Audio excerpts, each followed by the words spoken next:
At this Whitehorse Elementary School's cafeteria, happy sounds of kids reconnecting after the holidays. And a few sights you wouldn't have seen in Canadian schools in years.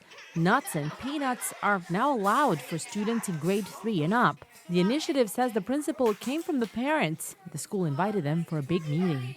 We basically all agreed that nuts and peanuts were nutritious and they were part of healthy eating habits. So parents were very aware of the research, and they were also very aware of the risks, like the pros and cons of allowing.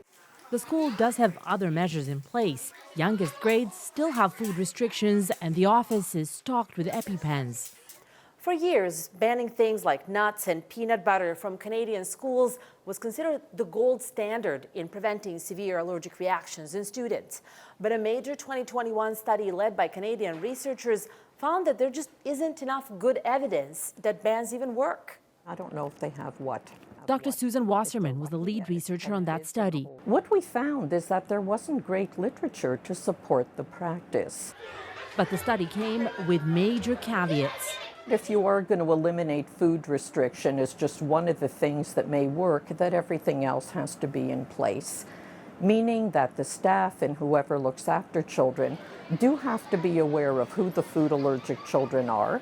Epinephrine auto-injectors need to be on site and preferably carried by the students. Plus, of course, rigorous hand washing and cleaning of surfaces. But those best practices may not be possible in all schools. The first module is all about food allergy. Food Allergy Canada is an organization dedicated to helping Canadians who live with food allergies, a group that includes at least 600,000 school children. We have to balance, the desire to send in nutritious lunches without any restrictions to the safety of these children. This expert says schools are advised to have many policies in place, not just bans, but that those recommendations have to contend with reality. Some schools are so strapped for staff that older kids supervise younger kids' lunches. When it comes to removing restrictions or removing bans, I think that a lot of schools will be very hesitant to consider that because, it does have a lot of implications.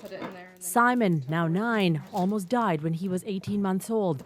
His throat started closing after he had a single cashew. It completely changed kind of the trajectory I thought I was on as a parent. Sending Simon to school leaves his parents racked with anxiety, something they say would be even worse if more schools were to scrap food bans. Why reverse it? Like, what if the argument is that it is giving people a false sense of security? I want to assure everybody that as a parent of a child who can die from ingesting something, I never have a sense of security, ever, never.